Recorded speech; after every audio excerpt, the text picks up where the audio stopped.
Hello guys, kumusta ang lahat? Ito na yung in-install na bago dumating yung mga bisita. Mayroong apat na microphone. Ayan, mga gamit nila para sa party mamaya. Yung traditional nila na okasyon sa sa Kuwait National Day. Supposed to be sa 25 pa, pero lahat naman kanya-kanya silang lakad. So, advance lang. Ito party ito ng mga babae. So, walang mga lalaki dito kahit mga bata. So, yan na siya, oh. Ako ang buhay na mano kanina. Kumanta.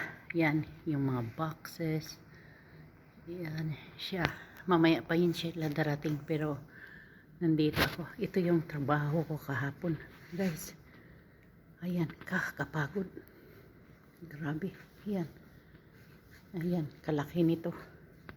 Kung dyan sa Pilipinas, para sa pwede na itong mga 3 bahay. Ayan. Ito siya sa basement ito. Yung pagkain nila, mamaya doon sa sa ground floor.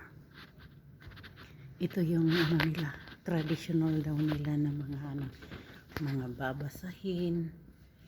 Ayan, mga gamit ng taga rito nung una-una pang panahon. Ayan, oh. Ayan siya. Ayan. Hindi ko naman mabasa at Arabic. Ayan siya. Tapos nandito na rin nilagay yung mga traditional nga nilang mga kakanin. Ayan. Ayan, gemat yan, oh. Madali lang yung gawin, guys. So, dito ito sa sides. Ayan, oh. Hindi ko na lang basahin. Ito guys, para sa atin ito, para yung nito ba sa amin sa Bisaya, yun ginagawang banig. Yan. Ayan, ha. Traditional nila ng mga mikos-mikos. Ito shampoo ito. Yan. Halo-halo. Yan. Pag-initan na kitel. Pag-initan ng tubig. Pero alam, mahal kaya yan. Parang gold.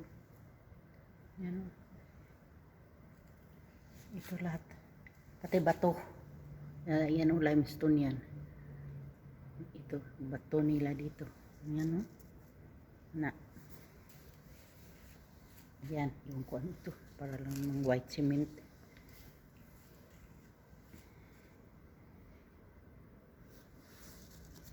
Yan, kahoy-kahoy. Ay, ano pala siya ito? Yung cinnamon stick. Yan. Ito. Tambol-tambol nila. Yan. Lahat yan traditional nila na kagamitan dito.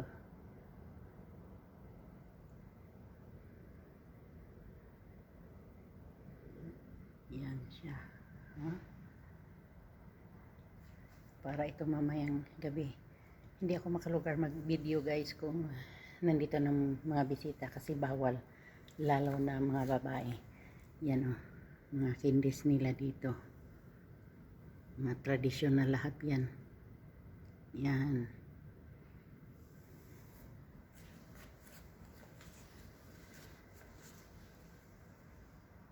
Siya, tingnan mo yung walis nila, ganito yung walis nila dito. Yan. Tambol-tambol. May pisik pa. Tali ng pag sa atin niya tali ng kalabaw o baka.